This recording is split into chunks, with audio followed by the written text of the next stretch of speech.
ओम ध्यानम नमः। नमस्कार दोस्तों, कैसे हैं आप सब लोग। परम पिता परमात्मा हमेशा आपको खुश रखे, खुशहाल रखे। दोस्तों, आज हम बात करेंगे कि बहुत सारे मेरे मित्र मुझसे पूछते हैं कि भी कुंडली का जब जागरण होता है तो उसके क्या लक्षण होते हैं, ऐसी कौन सी अनुभूति होती है जिसके द्वारा हम ये पता कर सकें कि हमारा ये अध्यात्म का रास्ता सही है और हमारा कुंडली का जागरण हो रहा है या होने वाला है या नहीं हुआ है। तो बिल्कुल महत्वपूर्ण क्वेश्चन है कि जो आदमी अध्यात्म में रुचि रखता है और लगातार ध्यान करता है तो उसकी जिज्ञासाएं बनी रहती है। दोस्तों, मैं आपको कुछ बहुत ही सिंपल और आसान ऐसे अनुभव बताऊंगा, अनुभूति बताऊंगा कि जिससे अगर आपको लगे कि आपके साथ भी ऐसा हो रहा है तो आप सुनिश्चित कर लीजिए कि कहीं ना कहीं आपका फिर कुंडली का जागरण हो रहा है या होने वाला है। देखिए दोस्तों, इसमें कोई दो राय नहीं है कि जिस भी व्यक्ति की, जिस भी मेरे भाई की, जिस भी मेरे दोस्त की रुचि अचानक ध्यान की ओर बढ़ने लगे, अध्यात्म की ओर बढ़ने लगे और सांसारिक जीवन से उसका थोड़ा मोह कम हो जाए, तो ये समझना कहीं ना कहीं परम पिता परमात्मा ने आपको इस काम के लिए चुन लिया है। या यूं कहिए कि आपके पिछले जन्म की जो आपने ध्यान तपस्या कर रखी है, जो बकाया थी, अब उस पराशक्ति ने आपको आभास दिलवा दिया इस बात का कि आप दोबारा जो है अपनी वो जो अधूरी आपका ध्यान था, तपस्या थी, तो आप उसे पूरा कीजिए। क्योंकि ये बिल्कुल श्योर है कि 99% लोग से भी ज़्यादा लोगों की जो रुचि है वो ध्यान की ओर है ही नहीं है। बहुत ही कम लोग, रेयर लोग मिलेंगे आपको जिनमें आप ध्यान में और अध्यात्म के अंदर रुचि है। तो इसका मतलब ये है कि परम पिता परमात्मा ने बहुत कम रेशो इस काम के लिए रख रखी है। दोस्तों, अब कुंडलिनी का जागरण का कैसे पता करें, तो मैं आपको बड़ा साफ शब्द में बता दूं कि जिस भी मित्र में अचानक ध्यान की भावना जाग उठे, अध्यात्म की भावना जाग उठे, तो ये समझ लेना कि कहीं ना कहीं आपका कुंडली जागरण का रास्ता साफ होता जा रहा है।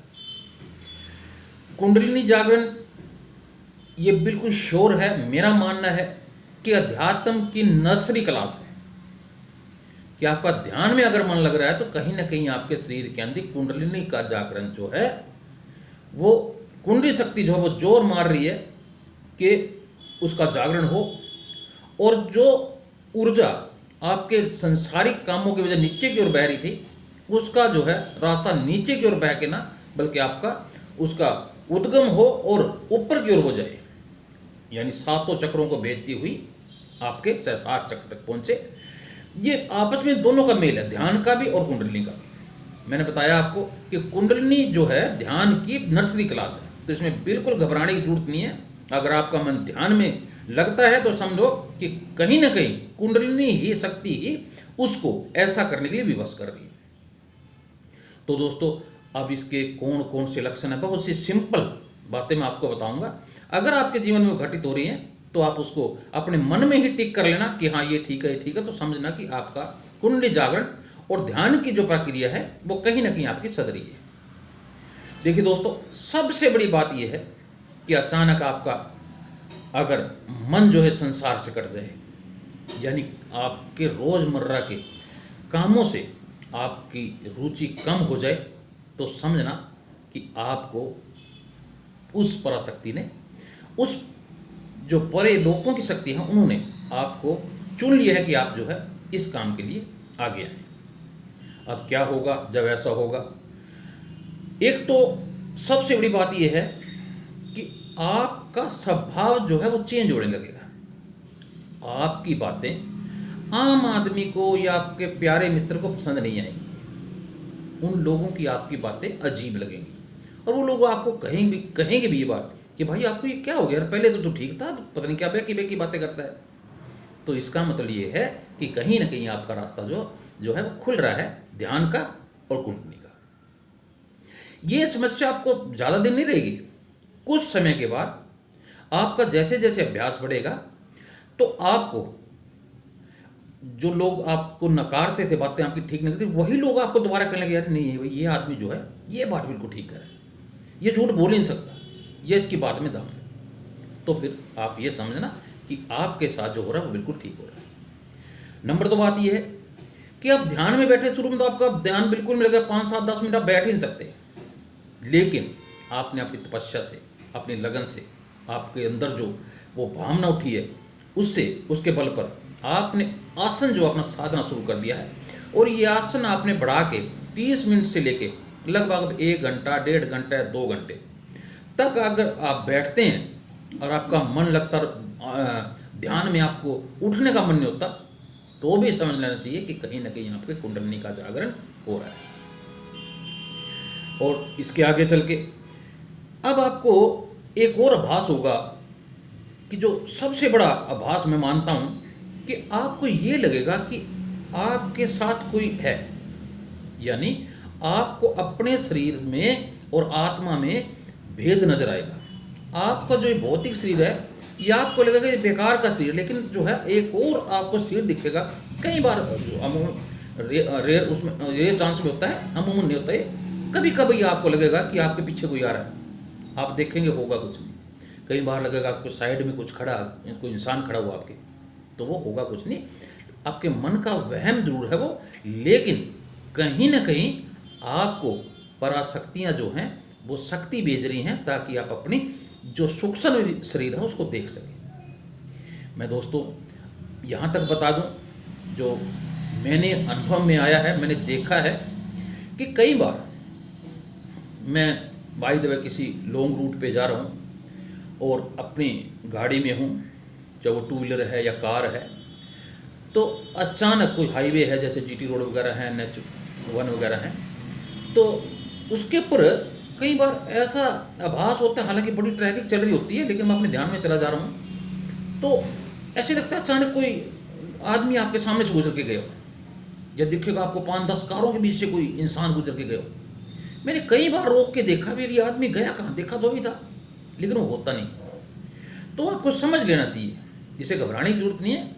तो इसका मतलब यह है कि परमपिता परमात्मा आपका कहीं ना कहीं, या पराशक्तियाँ कहीं ना कहीं आपका इम्तिहान ले रही हैं कि आप डर ना जाए। तो इसको आपको समझ ले, इसलिए जो इस वजह से भी होता है कि अज्ञा चक्कर अब आपका एक्टिव होने लगा, काम करने लगा है, क्योंकि ये बहुत ही सूक्ष्म जगत की चीज़ें हैं जो आपको दिखाई दे रही हैं। ये भौतिक शरीर से तो आप इस संसार को बड़े आराम से देख सकते हो, ये पेड़ पौधे, मकान, कोठियाँ, ये सड़कें, आप, क्योंकि ये जो आपने परमपिता परमात्मा ने आपको ये जो 2 आंखें दी हुई हैं, ये इसी काम के लिए दी हुई हैं। लेकिन जो सूक्ष्म जगत की चीज़ें हैं उनको देखने के लिए आपको ध्यान में बैठ के उनको साधना पड़ेगा, अपने इस अज्ञा चक्कर को खोलना पड़ेगा, फिर आपको चीज़ें दिखाई देंगी। और इसके अलावा आपको कई बार ऐसा भी होगा कि आप जैसे ध्यान में बैठे हैं, कोई छू रहा आपको, यानी एकदम किसी ने छुआ, और यहाँ तक कि ऐसा भी लगेगा कि जैसे आपके सर के ऊपर किसी ने हाथ रखा। तो इसका मतलब यही है कि आपका कुंडलिनी का जागरण होने वाला है। और इसके अलावा दोस्तों एक बात मैं और बता दूं आपको कि कुंडलिनी जागरण से शरीर के अंदर कुछ चेंज आते हैं। कई बार आपके चेहरे का रंग जो है वो थोड़ा, अगर आप गोरे हैं तो काला होना शुरू हो जाता है। इसका मतलब यही होता है कि आपकी शरीर की जो ऊर्जा है वो आपके मस्तिष्क में फैल रही है, क्योंकि यहीं से वो ऊपर जाएगी। तो आपका चेहरा उससे थोड़ा काला हो सकता है कुछ समय के लिए, तो इसे घबराने की जरूरत नहीं है। यह आभास है कि आपका कुंडली का जागरण होने वाला है। इसके अलावा आपके अगर आपका बहुत लंबा अभ्यास 5-7 साल का हो गया है, तो आपके मस्तिष्क के ऊपर कोई ना कोई या तो काला निशान बन जाएगा, या कोई ना कोई ऐसा छोटा मोटा एक खड्डे टाइप का बन जाएगा जो अलग से दिखेगा आपको। इसका मतलब ये है कि आपका कुंडली का जागरण होने वाला है और आपका त्रिनेत्र खुलने वाला है। इसके अलावा शरीर में देखिए दोस्तों, जब ऊर्जा नीचे से ऊपर की ओर जाती है तो इसका फ्लो बड़ा ज़बरदस्त होता है। यहाँ आके मैंने कई वीडियो में बताया कि ब्लॉक होती है, उसके बाद अगर ये खुल जाए यहाँ से विशुद्धि चक्कर, तो ये अपने कपाल में आ जाती है। और इसका जो रास्ता होता है इसका ऊर्जा का, क्योंकि इसे फिर नीचे जाना होता है, ये एक सर्कल है, यहाँ से होके ये जाएगी। यहाँ पे कई बार आप मेरे भी देखोगे तो निशान पड़ जाता है यहाँ पे, ये एक भी लाइन हो सकती है, 2 भी हो सकती है। और ये सीधी यहाँ से होके अगर आप क्लोज देखोगे तो यहाँ से होके इसके अंदर जो है, जहाँ पांत्री नेत्र इसको कहते हैं, ये डॉक्टर मानते हैं इसको बर्न होल कहते हैं, एक सुराख बना हुआ है। अगर आपको कोई दिमागी कोई ऐसी किसी व्यक्ति को परेशानी हो तो डॉक्टर क्या करते हैं, किसी के अंदर इंजेक्शन लगा के वो लिक्विड निकालते हैं और उसी से वो पता लगाते हैं कि दिमाग के अंदर क्या कमी है। तो ये जो ऊर्जा है, जो लिक्विड आपने अपने ध्यान से ऊपर की ओर लेके आए हो अपने आज्ञा चक्र शशार्थ पर, तो यहीं से इस होल के अंदर जाके ये नीचे की तरफ आएगा और आपको आभास होगा कि आपके हृदय के अंदर कुछ टपक रहा है, ठंडा ठंडा लगेगा आपको। और हृदय से फिर होकर नीचे नाभि तक जाना होता है उसे। अगर आपका यहाँ लगे ना आपको कि यहाँ कोई बूंद गिर रही है, ये दिन में लगातार नहीं हुआ, ये कई बार आप ध्यान में बैठ के आपको आभास होगा कुछ यहाँ टपक रहा है, तो इसका मतलब जो है आपका कुंडलिनी का जागरण सुनिश्चित है। तो दोस्तों ये ऐसे कई सारे लक्षण हैं कि जिससे आप बड़े सरल तरीके से ये पता लगा सकते हैं कि आपकी कुंडली का जागरण होने वाला है या हो चुका है। तो मैंने आपको कुछ ऐसे अनुभव बताए जो आम इंसान के साथ होते हैं, तो इसमें घबराने की जरूरत नहीं है। इसका मतलब वो पराशक्तियाँ चाहती हैं कि आप जो है इस रास्ते पे आगे चलें। इसके अलावा एक और मैं आपको, ये भी बड़ा कॉमन देखने में आया है, क्योंकि बहुत सारे तो मेरे साथ भी एक्सपीरियंस और कुछ जो मेरे दोस्तों के साथ हुए जो ध्यान कर रहे हैं, ये तो मेरे साथ भी अक्सर होता है। कई बार दोस्तों ऐसा होता है कि आप किसी नई जगह पे गए, उस जगह आपने पहले देखी नहीं, और उस नई जगह पे जाके कोई ऐसी कोई मकान या कैसी कोई सड़क या ऐसा कोई पेड़ पौधा नजर आया आपको, आपका दिमाग घूम जाएगा उसको देख के। आपको लगेगा कि यार ये मैंने कहीं देखा पहले, मैं शायद यहाँ आ चुका हूँ। आपके मन में घर कर जाएगी वो चीज़, और आपको ये कई दिन अगर वहाँ से आप वापस भी आ गए तो अचानक वहीं जाता रहेगा आपका ध्यान कि नहीं यार मैं वहाँ पहले किसी न किसी चीज़ में गया जरूर हूँ, लेकिन ये तो आपको याद है कि इस जन्म में तो आप गए नहीं। लेकिन अगर आपका कुंडली का जागरण हो रहा है तो इन चीज़ों का आभास आपके साथ अमूमन होता रहता है। इसमें कोई दोहराए, कोई इसमें कोई शक नहीं है कि आपको देख के लगेगा। कोई ऐसा इंसान भी हो सकता है, ये अक्सर होता है कि दोस्तों आप किसी का चेहरा देख लें, आपके मस्तिष्क से एकदम ये इस आदमी को मैंने कहीं देखा हुआ है, अजब क्या आप देखा नहीं, हो सकता पता नहीं कौन से जन्म में आप उसको देखा हो, लेकिन आप पूछ भी लेते हैं कई इंसान से, भाई मैं तेरे से पहले कहीं मिला हूँ, और इंसान ना भी करने यार मैं तो आपसे कभी नहीं मिला, लेकिन आपके मन में चीज़ घर करके रह जाएगी कि नहीं यार मैं इस आदमी को कहीं देखा जरूर। तो ये सारे के सारे ऐसे अनुभव हैं आपके जीवन के जो आपको ये बताते हैं कि आपका कुंडली का जागरण होने वाला है। दोस्तों अगर आपके साथ ये अनुभव मेल खाते हैं, ये सारे नहीं कुछ भी खाते हैं, तो ये समझना कि आपकी दिशा बिल्कुल ठीक है, और परम पिता परमात्मा या पराशक्तियाँ चाहती हैं कि आप ध्यान के द्वारा आप इस रास्ते पे आगे आएँ, समाज का भला करें, अपना भला करें। तो दोस्तों इस रास्ते को छोड़िएगा मत, इस रास्ते पे जरूर चलिएगा, और वो पराशक्तियाँ आपको शक्ति देंगी कि आप इसमें जिस रास्ते पे आप चले हो तो आप इसके ऊपर चल के जरूर अपनी महारत हासिल करेंगे, और एक दुनिया के लिए, अपने समाज के लिए एक ऐसा चेहरा आपका अंदर जागृत होगा जिसे देख के लोग कहेंगे वाह रे वाह ये बहुत बढ़िया इंसान है। तो दोस्तों ये मेरा वीडियो कुछ ऐसे अनुभव जो आसानी से आप अपनी कुंडली जागरण के विषय में पता लगा सकते हो उसको लेकर था। मुझे लगता है वीडियो आपको पसंद आया होगा। अगर पसंद आए तो लाइक और शेयर जरूर कीजिएगा, और अपने खुद भी देखिएगा और दोस्तों को भी दिखाइएगा। परम पिता परमात्मा हमेशा आपको खुश रखे, खुशहाल रखे। ओम ध्यानम नमः। नमस्कार दोस्तों।